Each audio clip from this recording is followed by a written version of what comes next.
Novel میں بنوں تیری تقدیر پیا، ایپیسوڈ 4۔ دوسرے دن یونی لیٹ پہنچنے پر سامیہ اس پر بری طرح برہم تھی۔ وہ بتا نہیں پائی، اس کا خوف ابھی بھی اندر ہی اندر ہچکولے لے رہا تھا۔ لگتا تھا ابھی کوئی آ کر اسے کچھ ایسا بول دے گا، کوئی ایسا پرینک کرے گا کہ اس کا دل بند ہو جائے گا اور اس بار اپنے آنسوؤں پر بند نہیں باندھ پائے گی۔ بس کر دینا سامیہ، اور کتنا ڈانٹے گی؟ بس دل نہیں تھا آنے کا، پھر آپ کی وجہ سے آ گئی۔ میں سوچ رہی تھی اگر آپ نہ آئی تو میرا کیا ہوگا؟ اس کی مسلسل ڈانٹ پر انادل نے منہ بسرتے ہوئے اپنا خوف چھپا کر کہا تو وہ تیش کے عالم میں اسے گھورنے لگی۔ آج بھی سامیہ کا ڈریسنگ سٹائل وہی تھا، بس ڈریس دوسرا تھا۔ آج گرے کلر کی شرٹ پر بلیک پینٹ پہنے گرے کیپ پہنی تھی، بال کھلے چھوڑے ہوئے تھے۔ اس نے نہ ہی کوئی لپ گلاس لگایا تھا اور نہ ہی کوئی کاجل۔ میک اپ سے آزاد چہرہ، سادہ سی سانولی گندمی رنگت اور بڑی بڑی آنکھوں پر لمبی مڑی ہوئی پلکوں کی جھالر۔ گول مٹول سے چہرے کی حامل سامیہ چودھری بہت پر اعتماد دکھائی دیتی تھی۔ اس کی شخصیت کافی اٹریکٹیو تھی۔ میں نے کل جو بکواس کی تھی وہ تم نے ہوا میں اڑا دی۔ میں نے کیا کہا تھا؟ تم یونی نہیں چھوڑو گی؟ تمہارے بھیجے میں کوئی بات جاتی بھی ہے کہ نہیں، یا بس بیک ٹرن لے لیتی ہے؟ میں غصہ کرتے ہوئے ادھر ادھر ٹہلتے ہوئے اس پر خفگی جتا رہی تھی۔ اس نے واحد دوست بنائی تھی اتنے عرصہ بعد، اور دوست ایسی کہ یہ شاید روزانہ اسے یونی آنے کے لیے منانا اور سمجھانا پڑتا، اور یہی بات سامیہ کو ابھی سے تنگ کر رہی تھی۔ آپ پہلی انسان ہے جس کی باتیں مجھے آج بھی یاد ہے، بس ماننے کا دل نہیں کر رہا تھا، مگر پھر بھی آئی ہوں۔ کون سا ابھی لیکچر سٹارٹ ہوا ہے؟ میں آن دا ٹائم پہنچی ہوں، بلکہ ابھی بھی 10 منٹ ہے سر کے آنے میں۔ انادل نے ہاتھ پر چہرہ ٹکایا، آنکھیں مٹکاتے ہوئے کہا تو وہ اس کی لاپرواہی پر صدمے سے دیکھنے لگی۔ لڑکی، تم پہلی انسان ہوگی جسے میں مارنے سے پہلے وارن کروں گی۔ مطلب کل اتنا لمبا لیکچر دیا جس سے گلا بھی سوکھ گیا تھا، اور یہ میڈم کہہ رہی ہیں آپ کی بات یاد تھی؟ بی بی جب یاد تھی تو جلدی آتی تو تمہیں اوپر کا فلور دکھاتی اور ضرورت پڑتی تو وہاں سے پھینک بھی دیتی۔ یونی ٹائم پر آنا پنکچویلٹی ہے، نہ کہ لیکچر ٹائم پر بھاگم بھاگ آنا، سمجھی؟ اور تم سامیہ چودھری کی دوست ہو تو ذرا خود کو گروم کرو، ایسی سلو لڑکی میری فرینڈ نہیں ہو سکتی۔ وہ سخت لہجے میں بول رہی تھی۔ جب انادل کا منہ اترتا ہوا دیکھ کر آخر میں نرم پڑی۔ اس کا ارادہ ابھی سے اسے تھوڑا بریو کرنے کا تھا، سٹارٹ سے ہی ان کی دوستی اچھی ہو گئی تھی۔ اوکے سامیہ، آئندہ آپ ہی کی ایک آواز پر اٹھوں گی، انادل کہتے ہوئے سامیہ کا ہاتھ پکڑے بات ختم کرتی اسے کلاس میں لے گئی تاکہ وہ مزید نہ ڈانٹے۔ کچھ ہی منٹ میں پروفیسر لیکچر کے لیے داخل ہو گئے تھے، اور سامیہ پروفیسر کے ساتھ یہ کہنا بہتر تھا کہ پہلے ہی لیکچر نوٹ کر چکی تھی۔ انادل کو حیرت سے خود کو تکتا پا کر مسکرائی۔ بولے تو 2 سال کا ایکسپیرینس۔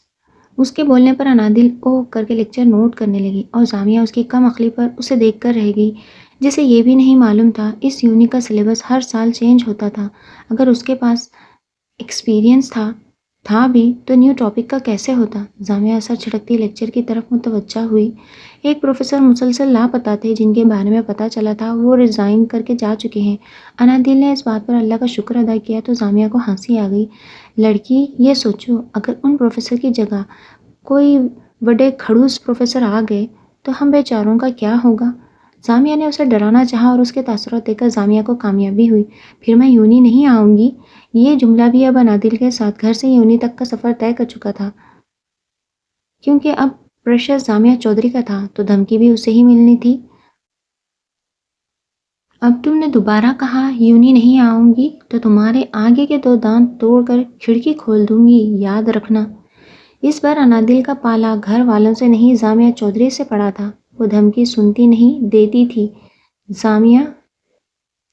انادل صدمے سے چیخ پڑی اور اپنے منہ پر ہاتھ رکھ لیے، جیسے سامیہ سے دانتوں کو بچانا چاہ رہی ہو۔ ابھی نہیں توڑ رہی، اگر یونی نہ آنے کی بات کی تو پھر توڑوں گی۔ سامیہ کو اس کے ساتھ رہتے ہوئے بار بار ہنسی آتی تھی، لیکن وہ ضبط کیے چہرے کے تاثرات سخت رکھ کر بولتی تھی۔ وہ انادل کو کوئی مارجن دینے کے متحمل نہیں تھی۔ آج کا یونی کا دن انادل کا بہت اچھا گزرا تھا۔ وجہ ایک بہترین دوست کا مل جانا تھا، جس نے میتھس میں بھی اس کی مدد کی تھی، اور یہاں انادل کو لگتا یہ منظر پہلے بھی اس کی آنکھوں سے کبھی گزرے ہیں۔